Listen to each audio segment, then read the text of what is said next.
श्री पंचमुखी हनुमति स्तोत्रम्। ओम अस्य श्री पंचमुख हनुमन् मंत्रस्य श्रीरामचंद्र ऋषिः अनुष्टुप् छन्दः पंचमुख वीर हनुमान देवता हनुमानिति बीजम् वायुपुत्र इति शक्तिः अंजनीसुत इति कीलकम् श्रीरामदूत हनुमत प्रसाद सिद्ध्यर्थे जपे विनियोगः। ओम अंजनीसुताय अंगुष्ठाभ्यां नमः। ओम रुद्रमूर्तये तर्जनीभ्यां नमः। ओम वायुपुत्राय मध्यमाभ्यां नमः। ओम अग्निर्गर्भाय अनामिकाभ्यां नमः। ओम रामदूताय कनिष्ठिकाभ्यां नमः। ओम पंचमुख हनुमते करतलकरपृष्ठाभ्यां नमः इति करन्यास। ओम अंजनीसुताय हृदयाय नमः। ओम रुद्रमूर्तये शिरसे स्वाहा। ओम वायुपुत्राय शिखायै वंसट्। ओम अग्निर्गर्भाय कवचाय हुम्। ओम रामदूताय नेत्रत्राय वसट्। ओम पंचमुख हनुमते अस्त्राय फट्। पंचमुख हनुमते स्वाहा इति दिग्बन्धनः। ध्यानम् वन्दे वानर नारसिंह खगराट् क्रोधाश्ववक्रान्वितम् दिव्यालंकरणं त्रिपश्यनयनं दैदीप्यमानं रुचा हस्ताब्जैरसिखेटपुस्तकसुधा कुम्भां कुशादिहलं खटाङ्गं फणिभूरुहं दशभुजं शर्वारिवीरापहम्। ॐ श्रीरामदूताय जनेयाय वायुपुत्राय महाबलपराक्रमाय सीतादुःखनिवारणाय लङ्कादहनकारणाय महाबलप्रचण्डाय फाल्गुनसखाय कोलाहलसकलब्रह्माण्डविश्वरूपाय सप्तसमुद्रनिर्लघनाय पिङ्गलनयनाय मितविक्रमाय सूर्यबिम्बफलसेवनाय दुष्टनिवारणाय दृष्टिनिरालङ्कृताय सञ्जीविनी सञ्जीविताङ्गतलक्ष्मणमहाकपिसैन्यप्राणदाय दशकण्ठविध्वंसनाय रामेष्टाय महाफाल्गुनसखाय सीतासहित रामवरप्रदाय षट्प्रयोगागं पंचमुखवीर हनुमन् मंत्रजपे विनियोगः। ओम हरिमर्कटमर्कटाय बम बम बम बम वसट स्वाहा। ओम हरिमर्कटमर्कटाय फम फम फम फम फम फट स्वाहा। ओम हरिमर्कटमर्कटाय खेम खेम खेम खेम खेम मारणाय स्वाहा। ओम हरिमर्कटमर्कटाय लुम लुम लुम लुम लुम आकर्षित सकल संपत्कराय स्वाहा। ओम हरिमर्कटमर्कटाय धम धम धम धम धम शत्रुस्तंभनाय स्वाहा। ओम टम टम टम टम टम कूर्ममूर्तये पंचमुखवीर हनुमते परियंत्र परतंत्रोच्चाटनाय स्वाहा। ओम कम खम गम घम चम छम जम झम यम टम ठम डम ढमणम तम थम दम धम नम पम फम बम भम मम यम रम लम वम शम शम शम हम लम अक्ष स्वाहा। ओम पूर्वकभिमुखाय पंचमुख हनुमते टम टम टम टम टम सकल शत्रु संहरणाय स्वाहा। ओम दक्षिणमुखाय पंचमुख हनुमते करालवदनाय नरसिंहाय ओम ह्रां ह्रीं ह्रूं ह्रैं ह्रौं हः सकलभूतप्रेतदमनाय स्वाहा। ॐ पश्चिममुखाय गरुडाननाय पञ्चमुख हनुमते मं मं मं मं सकलविषहराय स्वाहा। ॐ उत्तरमुखाय दिवराहाय लं लं लं लं लं नरसिंहाय नीलकण्ठमूर्तये पञ्चमुख हनुमते स्वाहा। ॐ ऊर्ध्वमुखाय हयग्रीवाय रुं रुं रुं रुं रुं रुद्रमूर्तये सकलप्रयोजननिर्वाहकाय स्वाहा। ॐ अंजनीसुताय वायुपुत्राय महाबलाय सीताशोकनिवारणाय श्रीरामचन्द्रकृपापादुकाय महावीर्यप्रमथनाय ब्रह्माण्डनाथाय कामदाय पञ्चमुखवीरहनुमतये स्वाहा। ॐ भूतप्रेतपिशाच ब्रह्मराक्षसशाकिनी डाकनिषन्तरिक्षग्रहपरयन्त्रपरतन्त्रोच्चट्टनाय स्वाहा। सकलप्रयोजननिर्वाहकाय पञ्चमुखवीरहनुमते श्रीरामचन्द्रवरप्रसादाय जं जं जं जं जं स्वाहा।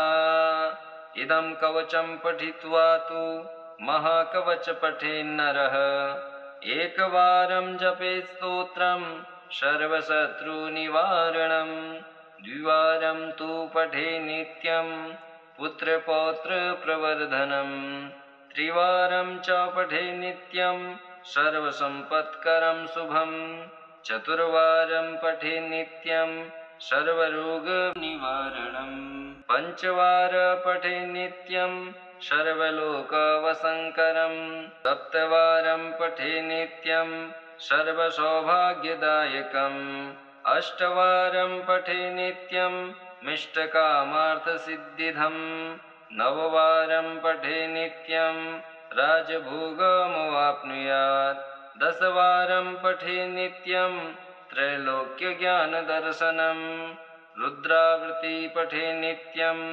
सर्वसिद्धिर्भवेत् ध्रुवम् कवचस्मतरणेनैव महाबलमवाप्नुयात्। ॐ श्रीरामदूतायां जनेयाय वायुपुत्राय महाबलपराक्रमाय सीतादुःखनिवारणाय लङ्कादहनकारणाय महाबलप्रचण्डाय फाल्गुनसखाय कोलाहलसकलब्रह्माण्डविश्वरूपाय सप्तसमुद्रनिर्लघनाय पिङ्गलनयनाय मितविक्रमाय सूर्यबिम्बफलसेवनाय दुष्टनिवारणाय दृष्टिनिरालङ्कृताय सञ्जीविनी सञ्जीविताङ्गतलक्ष्मणमहाकपिसैन्यप्राणदाय दशकण्ठविध्वंसनाय रामेष्टाय महाफाल्गुनसखाय सीतासहित रामवरप्रदाय षट्प्रयोगागं पञ्चमुखवीरहनुमन् मन्त्रजपे विनियोगः। ॐ हरिमर्कटमर्कटाय बं बं बं बं वसट स्वाहा। ॐ हरिमर्कटमर्कटाय फं फं फं फं फं फट् स्वाहा। ॐ हरिमर्कटमर्कटाय खें खें खें खें खें मारणाय स्वाहा।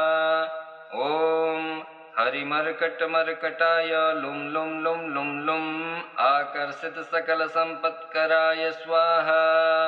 ॐ हरिमर्कटमर्कटाय धं धं धं धं धं शत्रुस्तम्भनाय स्वाहा।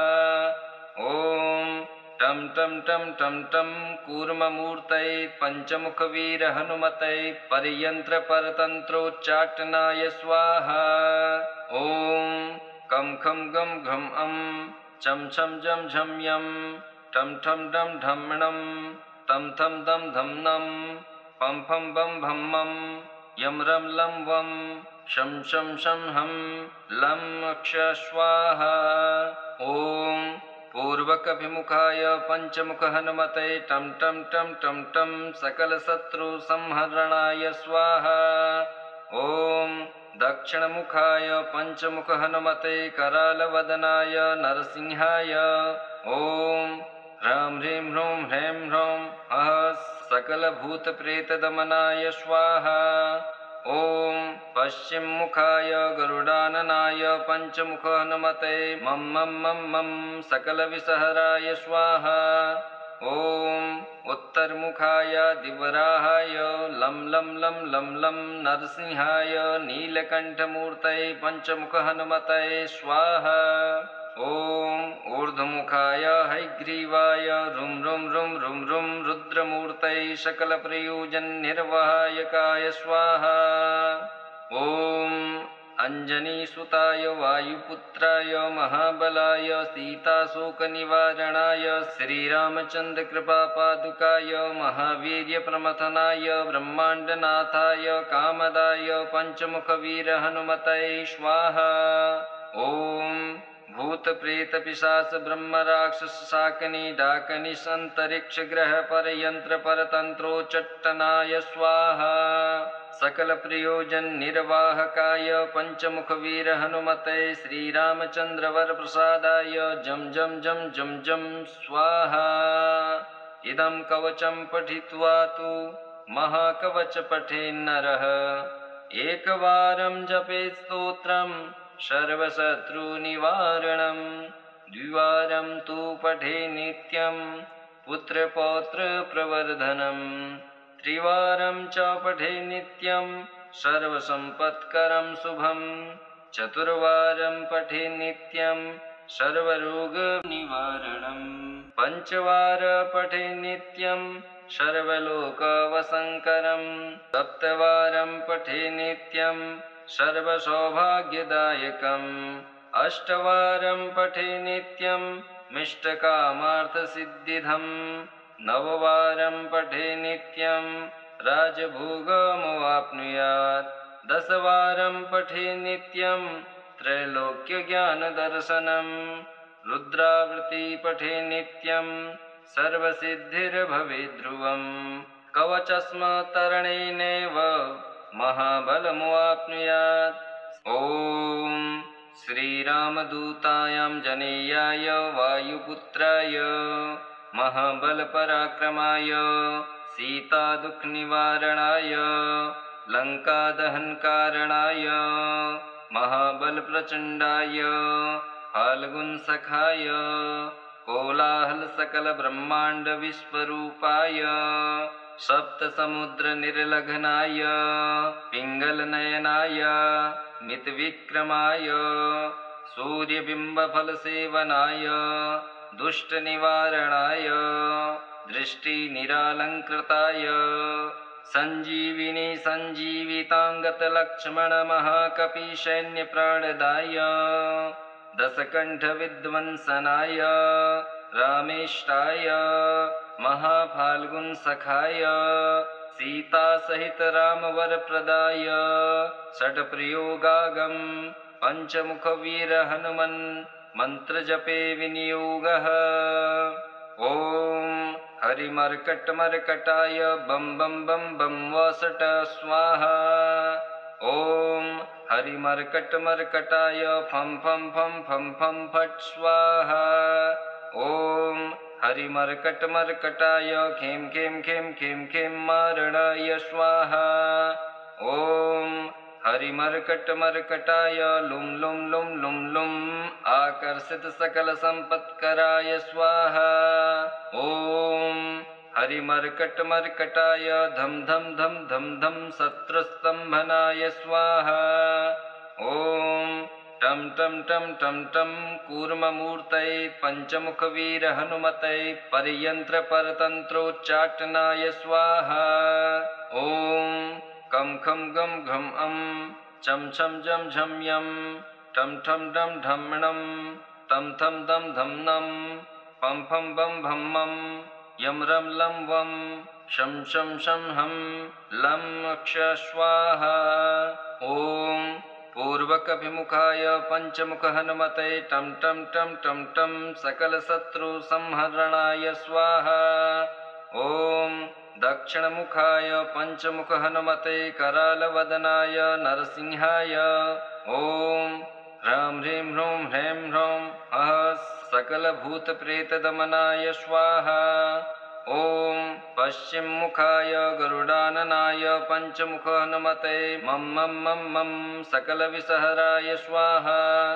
ॐ उत्तरमुखाय दिवराहाय लं लं लं लं लं नरसिंहाय नीलकण्ठमूर्तये पञ्चमुख हनुमते स्वाहा। ॐ ऊर्ध्वमुखाय हयग्रीवाय रुं रुं रुं रुं रुं रुद्रमूर्तये सकलप्रयोजननिर्वाहकाय स्वाहा। ॐ अंजनीसुताय वायुपुत्राय महाबलाय सीताशोकनिवारणाय श्रीरामचन्द्रकृपापादुकाय महावीर्यप्रमथनाय ब्रह्माण्डनाथाय कामदाय पञ्चमुखवीरहनुमतये स्वाहा। ॐ भूतप्रेतपिशाच ब्रह्मराक्षसशाकिनी डाकनिशान्तरिक्षग्रहपरयन्त्रपरतन्त्रोच्चट्टनाय स्वाहा। सकलप्रयोजननिर्वाहकाय पञ्चमुखवीरहनुमते श्रीरामचन्द्रवरप्रसादाय जं जं जं जं जं स्वाहा।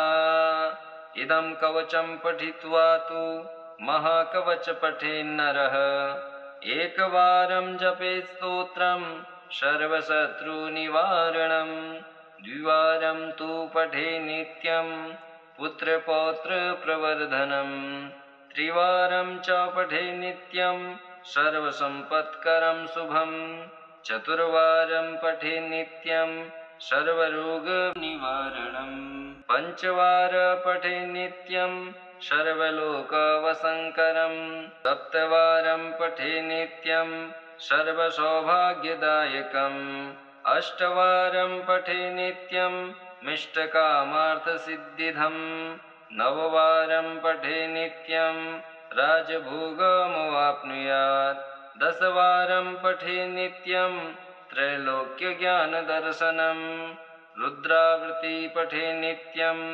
सर्वसिद्धिर्भवेत् ध्रुवम् कवचस्मतरणेनैव महाबलमवाप्नुयात्।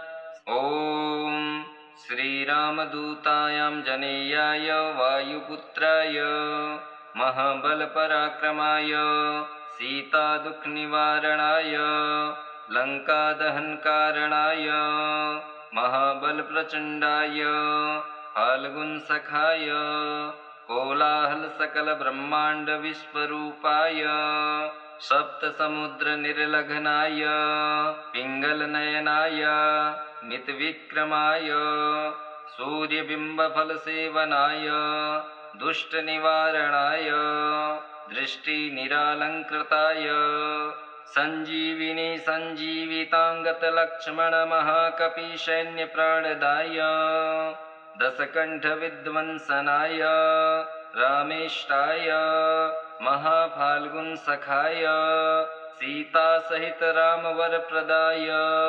षट्प्रयोगागं पञ्चमुखवीरहनुमन् मन्त्रजपे विनियोगः। ॐ हरिमर्कटमर्कटाय बं बं बं बं वसट स्वाहा। ॐ हरिमर्कटमर्कटाय फं फं फं फं फं फट् स्वाहा। ॐ हरिमर्कटमर्कटाय खें खें खें खें खें मारणाय स्वाहा। ॐ हरिमर्कटमर्कटाय लुं लुं लुं लुं लुं आकर्षितसकलसम्पत्कराय स्वाहा। ॐ हरिमर्कटमर्कटाय धं धं धं धं धं शत्रुस्तम्भनाय स्वाहा। ॐ टं टं टं टं टं कूर्ममूर्तये पञ्चमुखवीरहनुमतये परयन्त्रपरतन्त्रोच्चाटनाय स्वाहा। ॐ कं खं गं घं अं चं छं जं झं यं ठं ठं डं ढम्णं तं थं दं धं नं पं फं बं भं मं यं रं लं वं शं शं शं हं लं क्ष स्वाहा। ॐ पूर्वकभिमुखाय पञ्चमुखहनुमतये टं टं टं टं टं सकलशत्रुसंहरणाय स्वाहा। ॐ दक्षिणमुखाय पञ्चमुखहनुमते करालवदनाय नरसिंहाय ॐ ह्रां ह्रीं ह्रूं ह्रैं ह्रौं सकलभूतप्रेतदमनाय स्वाहा। ॐ पश्चिममुखाय गरुडाननाय पञ्चमुख हनुमते मं मं मं मं सकलविषहराय स्वाहा। ॐ उत्तरमुखाय दिवराहाय लं लं लं लं लं नरसिंहाय नीलकण्ठमूर्तये पञ्चमुख हनुमते स्वाहा। ॐ ऊर्ध्वमुखाय हयग्रीवाय रुं रुं रुं रुं रुं रुद्रमूर्तये सकलप्रयोजननिर्वाहकाय स्वाहा। ॐ अंजनीसुताय वायुपुत्राय महाबलाय सीताशोकनिवारणाय श्रीरामचन्द्रकृपापादुकाय महावीर्यप्रमथनाय ब्रह्माण्डनाथाय कामदाय पञ्चमुखवीरहनुमतये स्वाहा। ॐ भूतप्रेतपिशाच ब्रह्मराक्षसशाकिनी डाकनिशान्तरिक्षग्रहपरयन्त्रपरतन्त्रोच्चट्टनाय स्वाहा। सकलप्रयोजननिर्वाहकाय पञ्चमुखवीरहनुमते श्रीरामचन्द्रवरप्रसादाय जं जं जं जं जं स्वाहा।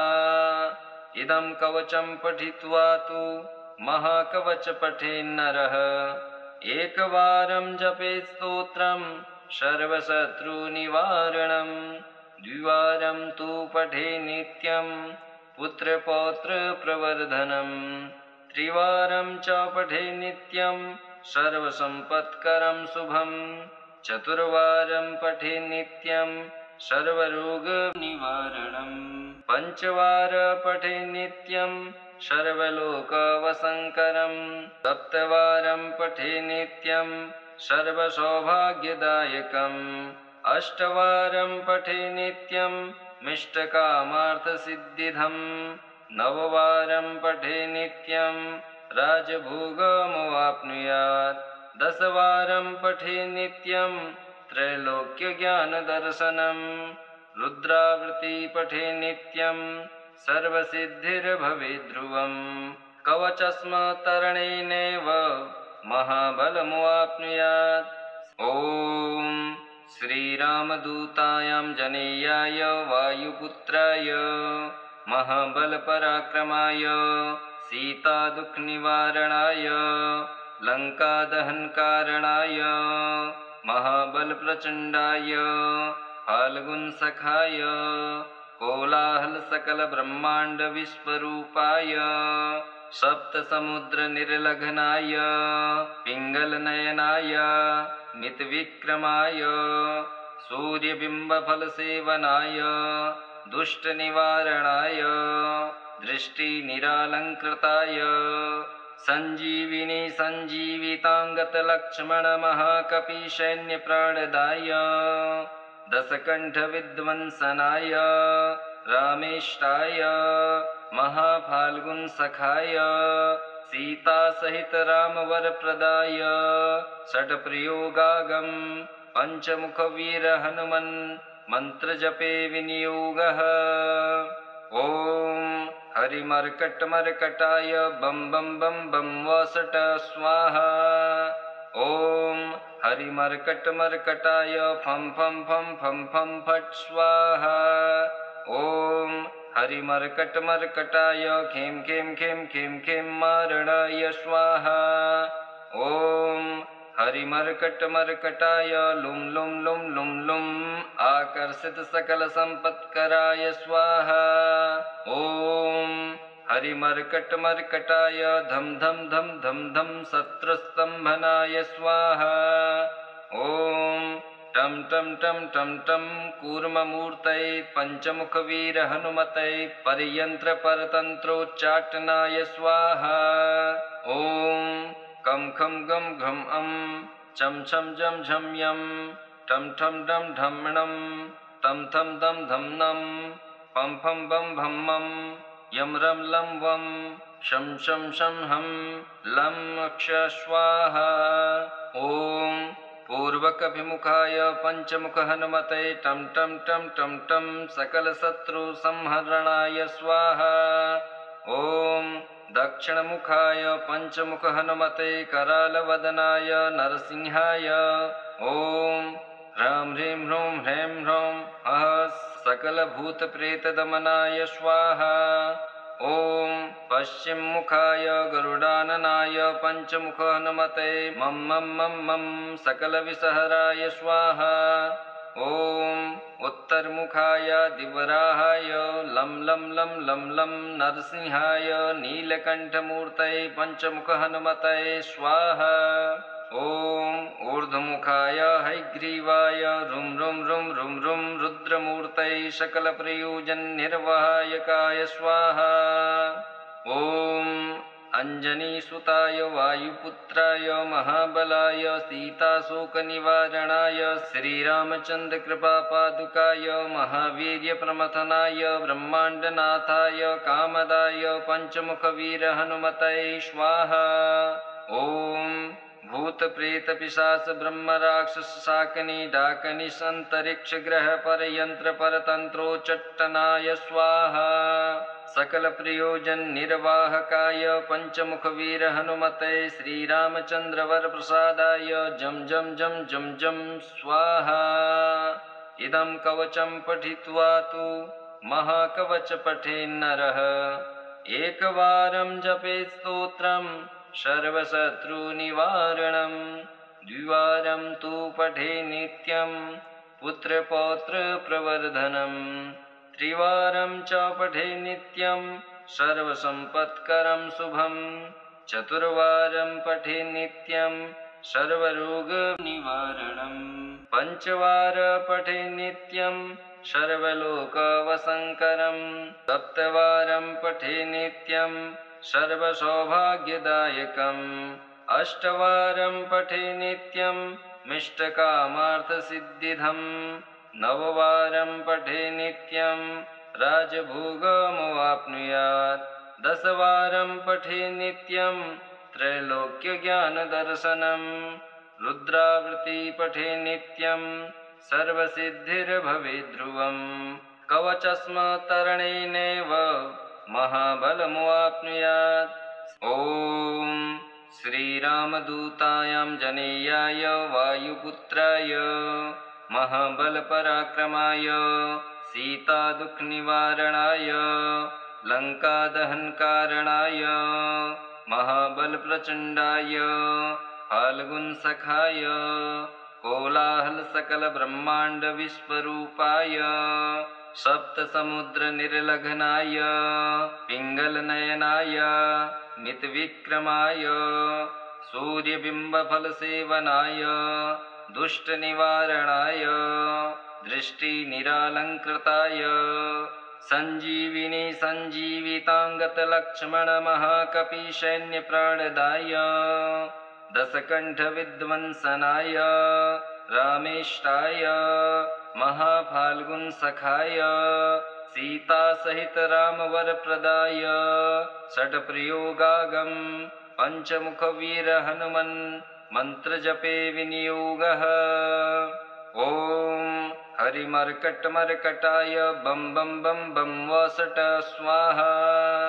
ॐ हरिमर्कटमर्कटाय फं फं फं फं फं फट् स्वाहा। ॐ हरिमर्कटमर्कटाय खें खें खें खें खें मारणाय स्वाहा। ॐ हरिमर्कटमर्कटाय लुं लुं लुं लुं लुं आकर्षितसकलसम्पत्कराय स्वाहा। ॐ हरिमर्कटमर्कटाय धं धं धं धं धं शत्रुस्तम्भनाय स्वाहा। ॐ टं टं टं टं टं कूर्ममूर्तये पञ्चमुखवीरहनुमतये परयन्त्रपरतन्त्रोच्चाटनाय स्वाहा। ॐ कं खं गं घं अं चं छं जं झं यं टं ठं डं ढम्णं तं थं दं धं नं पं फं बं भं मं यं रं लं वं शं शं शं हं लं क्ष स्वाहा। ॐ पूर्वकभिमुखाय पञ्चमुखहनुमते टं टं टं टं टं सकलशत्रुसंहरणाय स्वाहा।